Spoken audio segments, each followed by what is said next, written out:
Take a live look at the Grand Plaza tonight. Day 2 of Art Prize is underway now. Already more than 20,000 votes have been cast.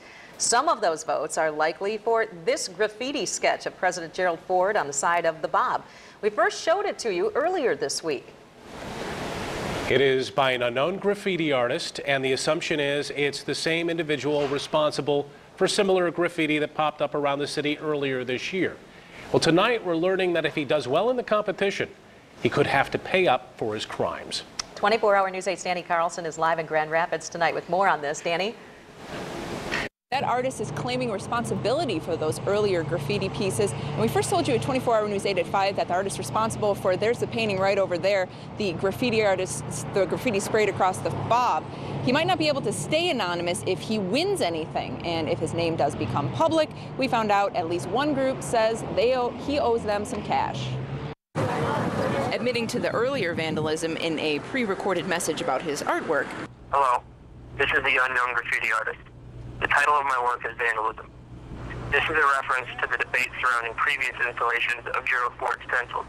The unknown graffiti artist, formerly known as SKBFF on earlier pop-up portraits, readily admits he has no training in creating or appreciating art and used the previous graffiti as his portfolio on his artist webpage. But even if he broke the law before, as long as he didn't on this piece and hasn't broken any art prize rules, his entry's fair game. Yeah, we only care about, yes, like, and as far as the rules, the rules don't apply to like an artist's entire life. The rules apply to what you are entering in art prize. So any other things, it's just a non-issue for us. But if he wins, in order to take home that big check, the mystery of the anonymous artist will have to be solved. The IRS doesn't accept unknown for their entries. You need to do that paperwork as yourself, and there's really no other option for that.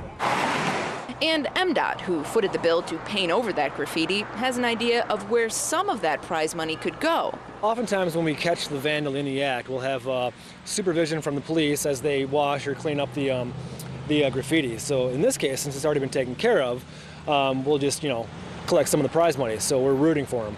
Paying them back both for the cleanup and the ad campaign leading up to the competition. He's definitely taken advantage of the publicity that he got in the press when he defaced the infrastructure of 196. Nobody from the Bob would talk with us today. We did contact the MSP. They forwarded us to the County Road Commission. And when we talked to the Grand Rapids Police Department, they said that they likely wouldn't do anything unless a new complaint is filed. And as far as both we and Art Prize know, the artist did have permission to paint on the side of the Bob.